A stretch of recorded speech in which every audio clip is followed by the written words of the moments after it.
देखिए, पिछले क्लास में हम लोगों ने कहाँ तक सॉल्व किया था। उत्तल दर्पण को अपसारी दर्पण क्यों कहते हैं, यहाँ तक हम लोगों ने सॉल्व कर लिया था। आज हम लोग आज के क्लास में कल बताए थे कि आज हम साबित करने जाएंगे, यानी प्रूव करेंगे। प्रूव क्या करेंगे कि अवतल दर्पण में साबित करें कि फोकस दूरी वक्रता त्रिज्या के आधी होती है। फोकस दूरी वक्रता त्रिज्या की आधी होती है। अवतल दर्पण में साबित करेंगे। तो यहाँ पे हम लोगों ने अवतल दर्पण बना करके रखा है ना। लेकिन चाहें तो फिगर पुनः बना सकते हैं।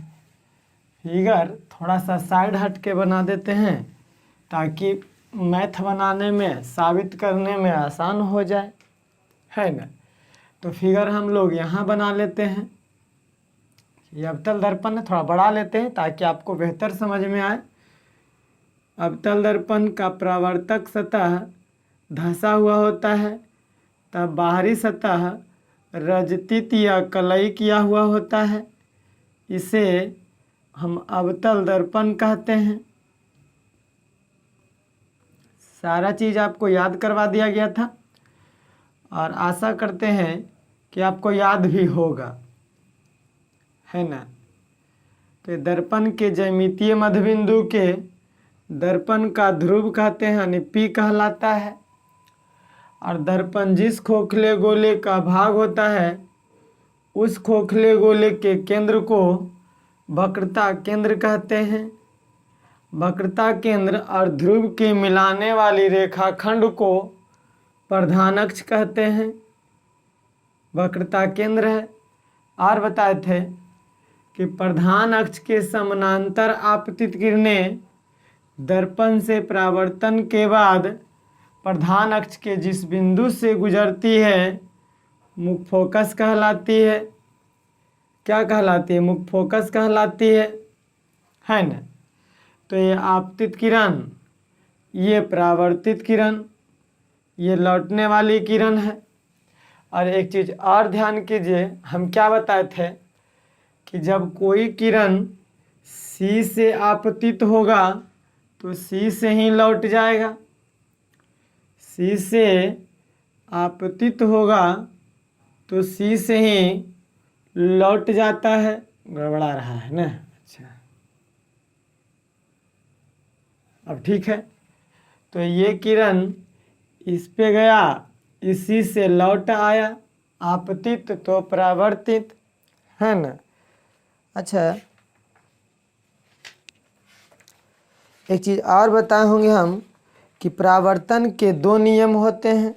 खैर समझा दिए हैं पहले क्लास में कि आपतन कोण और परावर्तन कोण बीच में डाला गया अभिलंब तीनों एक ही तल में होते हैं। खैर समझिए। तो हम ये सी को अभिलंब डाल दिए तो ये हो जाएगा आपतन कोण। अभिलंब यानी अभिलंब डाले हैं बीच से, तो आपतित किरण और अभिलंब के बीच के कोण को आपतन कोण कहते हैं। इसे कोण आई से सूचित किया जाता है। और परावर्तित किरण और अभिलंब के बीच के कोण को परावर्तन कोण, इसे आर के द्वारा सूचित किया जाता है ना। तो इसमें थोड़ा सा हम ज्यामितीय नाम दे देते हैं। नाम क्या देंगे देखेंगे कि इधर एम मीन्स मिरर और नीचे एम डैश, एम डैश इसलिए क्योंकि आप ज्यामिति में पढ़े होंगे कि निर्देशांक ज्यामिति में कि एक्स अक्ष एक्स डैश, बाई डैश, तो एम डैश, ऊपर एम बाई तो नीचे बाई डैश, तो ऊपर एम डैश, है ना। अवतल दर्पण है जिसमें ए बी, ए यहाँ बी, ए बी प्रधान अक्ष के समानांतर आपतित किरणें हैं, है ना। सी हो गया, एफ हो गया, पी हो गया। इसमें साबित करना है कि फोकस दूरी वक्रता त्रिज्या की आधी होती है। फोकस दूरी मतलब मुख्य फोकस और ध्रुव के बीच की दूरी यानी यहाँ से यहाँ तक फोकस दूरी कहलाएगा, और यहाँ से पूरा यहाँ तक वक्रता त्रिज्या कहलाएगा, बड़ी आर। इसे बड़ी आर से सूचित करते हैं, है ना। क्लियर हो गया होगा यहाँ तक। तो हमको साबित करना है कि जो फोकस दूरी है ये पूरा के आधा होता है, यानी इतना लंबा है, और इतना लंबा जो है ई जो है छोटका इतना गो इसको झाप देंगे तो एफ पी जो है ये पूरा के आधा है। मतलब यहाँ से यहाँ दूरी अगर 20 मीटर है तो यहाँ से यहाँ दूरी 10 मीटर होगा, आधा होगा। यही साबित करना है हमको कि फोकस दूरी वक्रता त्रिज्या के आधी होती है, या एफ बराबर पूरा आर बटा 2। आर बटा 2 का मतलब आर के आधा। हमको यह साबित करना है एफ बराबर आर बटा 2। आर मतलब वक्रता त्रिज्या, आप वक्रता त्रिज्या के 2 भाग कर देंगे तो आधा हो जाएगा, यानी वक्रता त्रिज्या के आधा है छोटकी एफ, है ना। फोकस दूरी वक्रता त्रिज्या की आधी होती है, साबित करना है। क्वेश्चन समझ में आ गया होगा, क्वेश्चन समझ में आ गया होगा। फिगर भी आशा करते हैं समझ में आ गया होगा। तो इसमें सत्यापन में लिखाएगा, सत्यापन क्या करेंगे देखिएगा, अब एकदम इत्मीनान से देखिएगा। सत्यापन, क्योंकि इसको साबित करेंगे तो साबित करने वाला में सत्यापन लिखा जाता है। तो सबसे पहले हमने जो फिगर बनाया है कैसे बनाया है वो चीज़ लिखना होता है। तो लिखेंगे माना कि M और M डैश एक अवतल दर्पण है ना। लिखेंगे माना कि M डैश एक अवतल दर्पण है, एक अवतल दर्पण है जिसमें ध्रुव P, मुख्य फोकस F, वक्रता त्रिज्या C, है ना। प्रधान अक्ष, खैर जैसे चीज़ है लिख देते हैं। तो जिसमें अच्छा ऐसे यहाँ से, जिसमें ध्रुव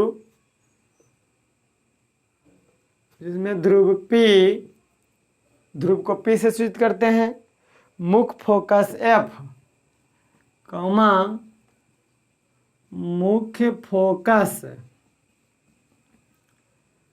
बड़ी F, कौमा वक्रता केंद्र C,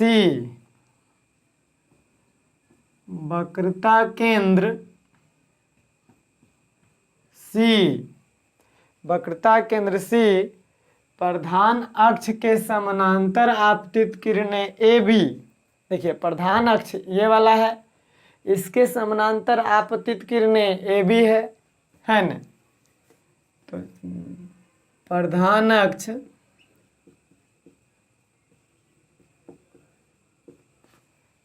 अक्ष के समानांतर आपतित किरण के समांतर आपतित किरण AB आपतित किरण है। दर्पण से परावर्तन के बाद AB दर्पण से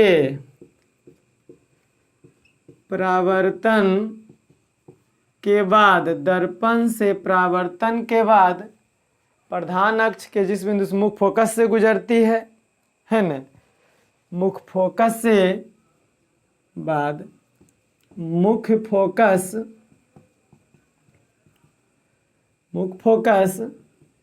F से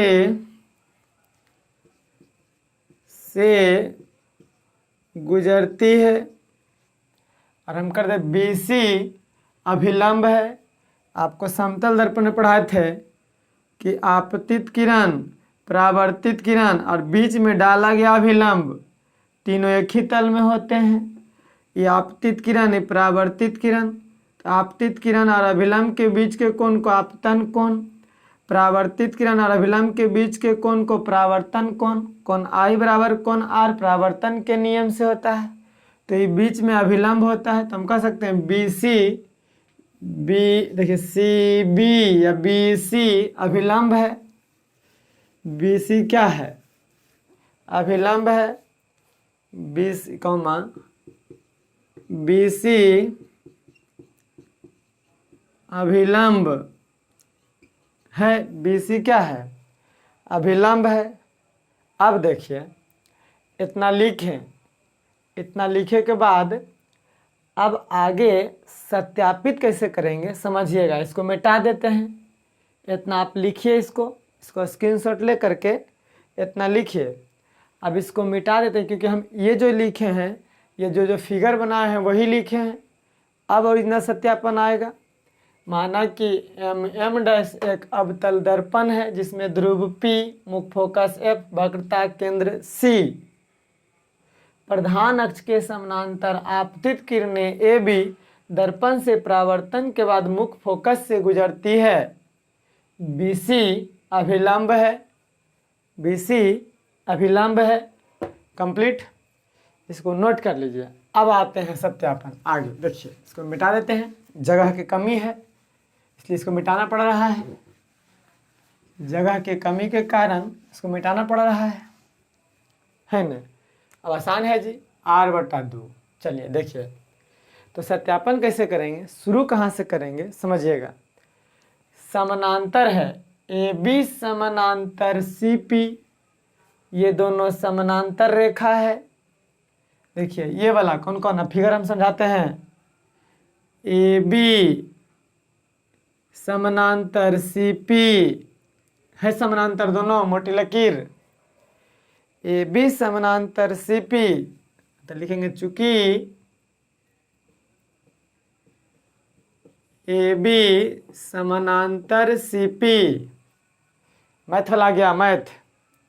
अब देखिए इसको फिगर थोड़ा सा अलग करते हैं।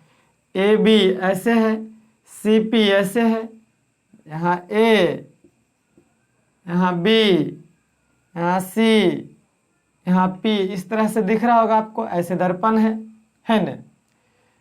तो एगो BC ऐसे है, देखिए है BC, यहाँ C है, यहाँ B है। अगर इसको हम और लंबा ऐसे बनावे, ओहो, यहाँ B है, तो ऐसे, ओहो, देखिएगा, लाइन पे रहिए।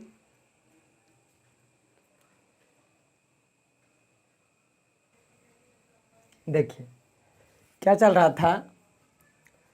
BC इसको मिटाते दर्पण वाला को, तो ये लाइन AB और ये CP को ये BC काटती है कि नहीं काट रही है? देखिए तो दोनों को काट रही है। तो आप क्लास 9th में ज्यामिति में पढ़े होंगे कि जब दो समानांतर रेखा को एक तिर्यक रेखा काटती है तो एकांतर कोण आपस में बराबर होते हैं। यानी ये कोण बराबर ये कोण है ना। तो AB समांतर CP, फिगर हटा के बता रहे हैं हम। AB समांतर CP, BC इसे काटती है, BC इसे काटती है। यहाँ पे लिख देते हैं BC इसे काटती है। तो 9th में पढ़े थे कि बबुआ जब दो समांतर रेखा को एक तिर्यक रेखा काटती है तो एकांतर के कोण आपस में बराबर होते हैं। तो एकांतर के कोण यानी एंगल ए, इस कोण को क्या बोलेंगे? इस कोण का नाम ABC, इस कोण का नाम, तो एंगल ABC बराबर, इस कोण का नाम बोलिए, क्या बोलेंगे? देखो यार, इस कोण का नाम यहाँ PCB, देखिए तो यहाँ PCB C है, तो इस कोण को ई कोण है, यहाँ ई कोण दोनों बराबर हो गया, ई कोण और ई कोण। तब P है, बीच में F भी है बिंदु यहाँ, तो यहाँ बीच में हम यहाँ F भी दे सकते हैं। अलग करके हम बता रहे हैं आपको, फिगर अलग करके। तो बताइए PCB बोले चाहे FCB बोले, कौन तो वही बनेगा।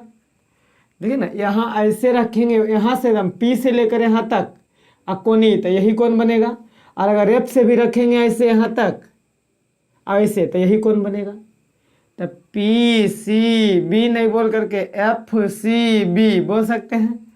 यहाँ नहीं देखिए, अब यहाँ नहीं देख करके यहाँ देखिए, एंगल ABC यानी ये कोण बराबर में एंगल FCB, ये वाला कोण है ना, एंगल FCB।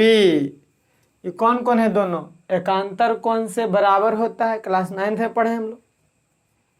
यहाँ तो लिख देंगे एकांतर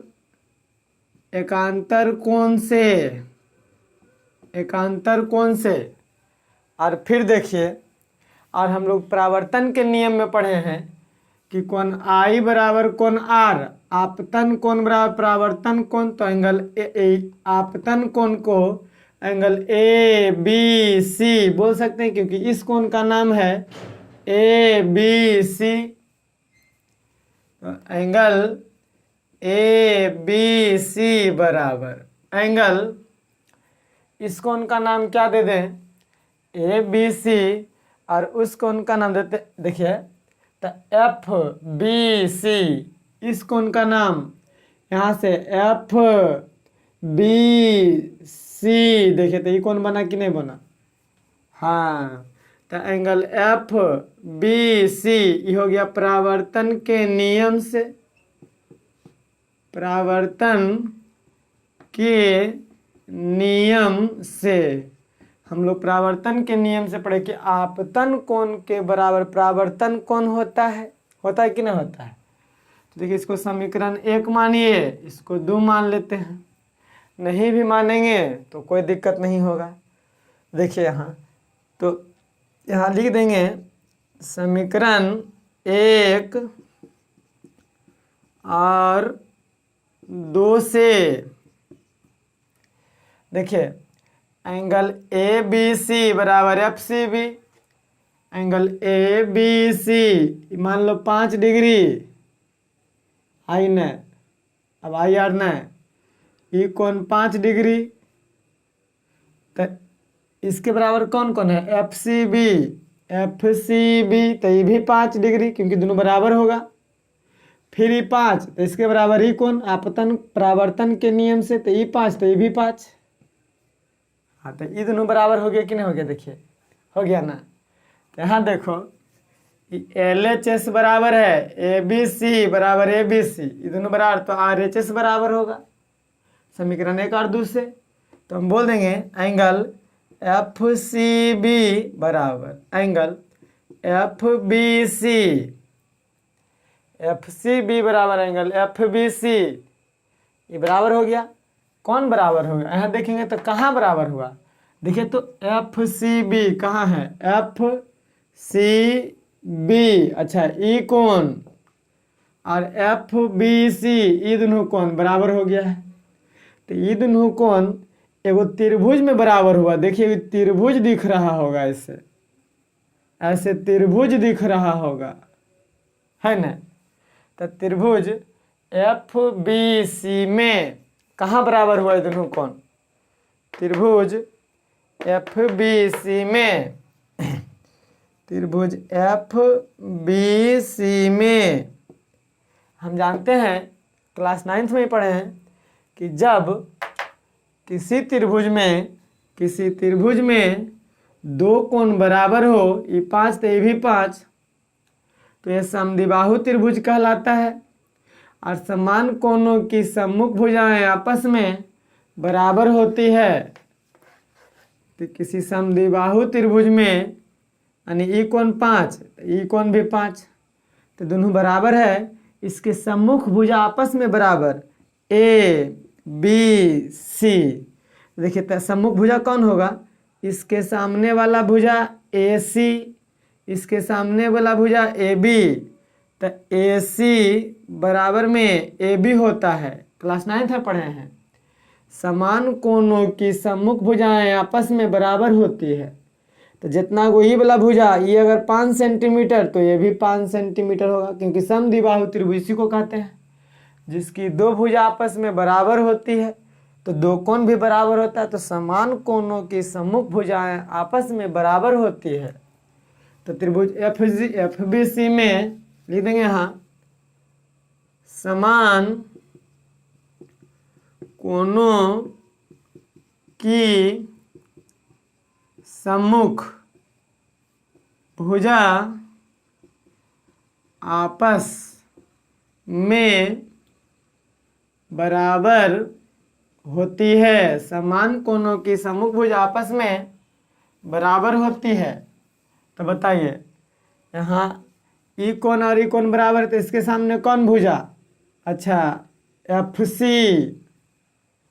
और इस कोण के सामने कौन भुजा, सामने देखेंगे तो ई वाला FB, यानी CF बराबर BF। कह सकते कि नहीं कह सकते? जब दो भुजा बराबर होती है तो हम कह सकते हैं BF बराबर में CF, यानी ई वाला भुजा बराबर ई वाला भुजा, दोनों बराबर हो जाएगा। ये दोनों बराबर, BF बराबर CF होगा कि नहीं होगा? जब बराबर हो गया तो इसको समीकरण 3 मान लेंगे। अब देखिए बात कुछ समझाते हैं, फिर नया चीज़ समझना होगा। बहुत टफ चीज़ है, कुछ नहीं है, बहुत आसान है, समझिएगा। दर्पण अभी आपको इतना वो दिख रहा है, दर्पण का चौड़ाई दर्पण का द्वारक कहलाता है। अभी दर्पण को हम काट करके छोटा करते जाएंगे तो ये फिगर भी छोटा होते जाएगा। जैसे हम छोटा करेंगे तो ये लाइन घसक के यहाँ आएगा, तो बिंदु B यहाँ पहुँचेगा। ऐसे बनाएंगे, यहाँ से बनाएंगे, ऐसे फिगर बनेगा। फिर यही चीज़ और छोटा करेंगे, ऐसे समझो, छोटा करके तब बताते हैं। यहाँ तक ऐसे है, फिलहाल ऐसे फिगर बना हुआ है, देखिए ऐसा ही कुछ बना हुआ है, वो ऐसे बना हुआ है। यहाँ F, यहाँ C, यहाँ A, यहाँ B, यहाँ P। और छोटा करेंगे, इसको और छोटा करेंगे तो अब क्या हो जाएगा, जब फिर और छोटा करेंगे दर्पण को इतना छोटा कर दिए। अब तो ये P है, ऐसे ऐसे रहेगा। अब ये ऐसे बनेगा, फिर ऐसे बनेगा। यहाँ F है, यहाँ C है, A B, और छोटा करेंगे दोनों तरफ से, लो और छोटा कर दिए इतना को। फिर यही फिगर ऐसे बनेगा, यहाँ से जाएगा ऐसे आएगा, यानी धीरे धीरे तो फिर यहाँ B आ जाएगा। तो जब धीरे धीरे दर्पण जब छोटा होगा तो बिंदु B धीरे धीरे नज़दीक आएगा, नीचे आएगा, क्योंकि दर्पण छोटा करेंगे, इसको टुकड़ा करते जाएंगे, तोड़ते जाएंगे, तोड़ देंगे ऊपर नीचे से, तो फिर फिगर नीचे आ जाएगा कि नहीं आ जाएगा? यहाँ लाइन है, यहाँ पहुँचेगा, तो B यहाँ है, B यहाँ पहुँच जाएगा। फिर और छोटा करेंगे तोड़ के, तो फिर ये लाइन यहाँ है, यहाँ आएगा, बीच वाला तो जैसे वैसे ही रहेगा, घसकते जाएगा सब खाली नीचे की ओर, तो यहाँ आ जाएगा। तो ये B जो है P के पास आ जाएगा, यहाँ आ जाएगा B। मान लीजिए यहाँ जब B पहुँच जाएगा तो ये जो ऐसे है ये भी यहाँ पहुँच जाएगा, और ये जो CB है ये भी यहाँ पहुँच जाएगा। तो आपको लग रहा हो कि अच्छा ई सर ई वाला जब यहाँ पहुँच जाएगा ना, तो ई जितना गो लाइन हो जाएगा ना, उतनी गो इहो लाइन में हो जाएगा, क्योंकि ई वाला घसकते घसकते यहाँ पहुँच जाएगा, तो लगभग पास आ जाएगा। तो जितना गो PF रहेगा PF, उतना ही गो BF हो जाएगा कि नहीं हो जाएगा? जितना गो PF उतना ही गो BF हो जाएगा। कब? जब दर्पण द्वारक बहुत छोटा हो। तो यहाँ लिखेंगे कि जब दर्पण का द्वारक बहुत ही छोटा हो तो बिंदु B,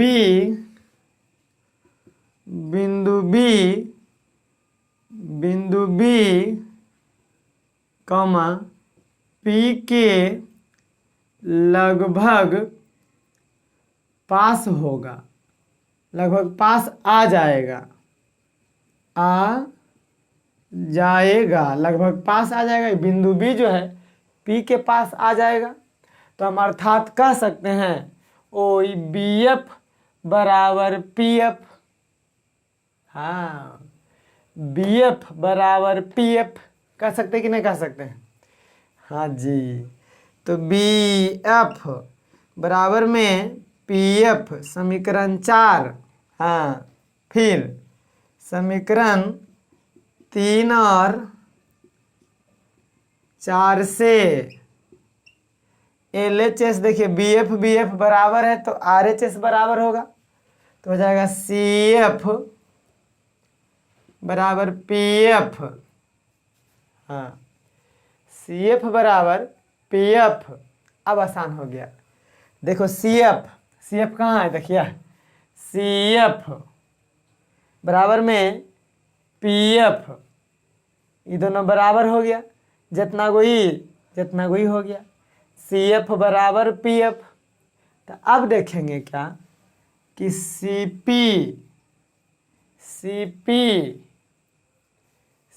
एफ जोड़ पी एफ, अगर हम ये दोनों बराबर आ गया, सी एफ जितना कोई सी एफ जितना को पी एफ, तो हम कह सकते हैं सी एफ और जोड़ पी एफ बराबर सी पी। देखो ना, इतना को मारकर एक बार इतना को मारकर जोड़ेंगे तो इतना को हो जाएगा कि नहीं हो जाएगा? यानी सी एफ बराबर पी एफ, तो सी एफ जोड़ पी एफ बराबर सी पी नहीं होगा? सी एफ में जोड़ दिए पी एफ तो जोड़ के आ जाएगा सी पी, इधर हट जाएगा, जोड़ देंगे तो सी पी। हाँ, यानी यहाँ से हम लिखेंगे चूंकि सी एफ जोड़ पी एफ बराबर में सी पी, सी एफ जोड़ पी एफ बराबर सी पी, हो कि नहीं होगा? अब सी एफ बराबर पी एफ लाए हैं, जितना गो सी एफ उतना गो पी एफ, सी एफ के बराबर पी एफ, तो जितना गो सी एफ उतना गो पी एफ है, जितना गो ई मार्क डंडा उतना गो ई डंडा, तो हम ई डंडा ले चाहे ई डंडा ले, बात बराबर होगा, दोनों बराबर है, काहे कि कौनों ले लेंगे। तो हम सी एफ बराबर पी एफ लाए हैं, तो सी एफ के बदले पी एफ रख देते हैं क्योंकि दोनों बराबर है।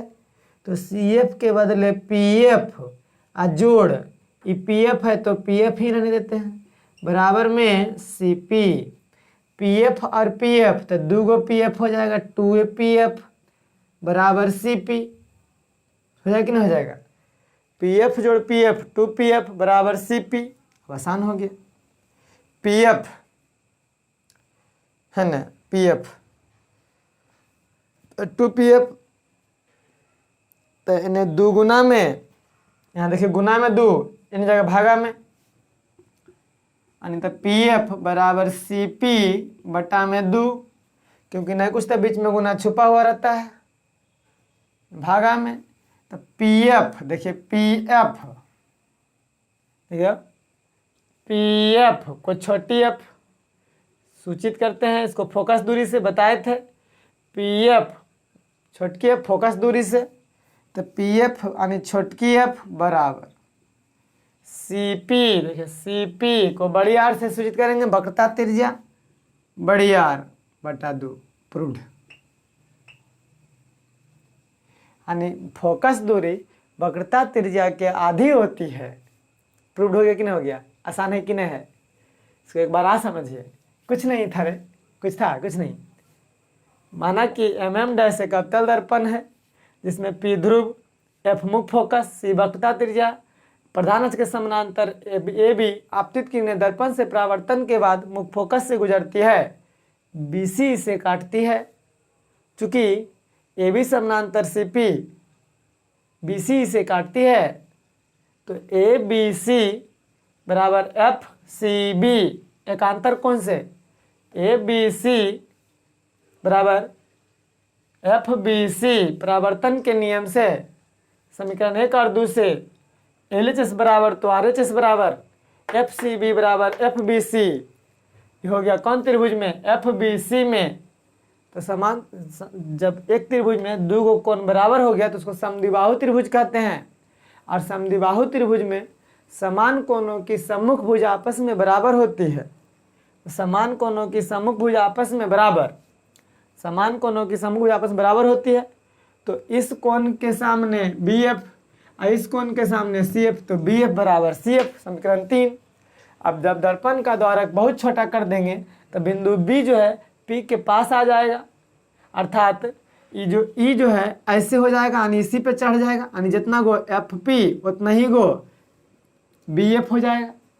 वही लिख दिए हैं यहाँ पे BF बराबर PF, समीकरण 4। 3 और 4 से दोनों LHS बराबर, तो RHS बराबर और CF बराबर PF। अब CF जोड़ PF बराबर CP, क्योंकि CF जोड़ PF बराबर CP, जोड़ेंगे दोनों को तो CP बड़ा हो जाएगा, छोटा छोटा दो को जोड़ देंगे तो बड़ा हो जाएगा, है कि नहीं हो जाएगा।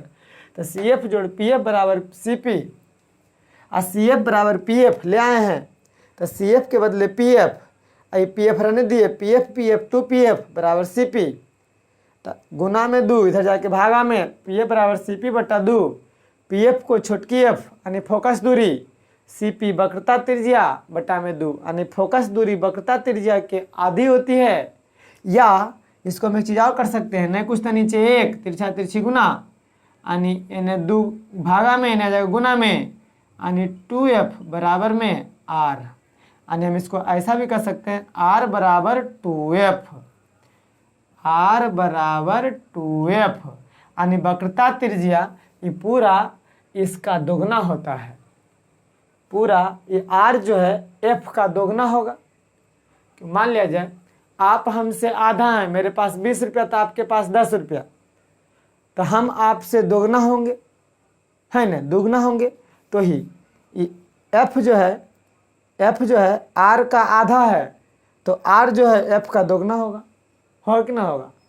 तो 2F बराबर R, समझ में आ गया होगा। अब सेम क्वेश्चन को अवतल दर्पण में साबित करें, हो गया ही। तो अब आएगा उत्तल दर्पण में साबित करें फोकस दूरी वक्रता त्रिज्या की आधी होती है। इसको नोट कीजिए, इसको नोट कीजिए। अब ना मिलेंगे अगले क्लास में, आधा घंटा हो गया इसमें, आधा घंटा वीडियो हो गया, आराम आराम से समझाएं। तो अगला उत्तल दर्पण वाला आसान हो जाएगा, है ना। तो रहने देते हैं, अगर नहीं समझ में आएगा तो फिर कंप्लेन कीजिएगा हमको, हम बताएंगे, ठीक है। नोट कीजिए इसको, अगले क्लास में मिलेंगे, अगले क्लास में।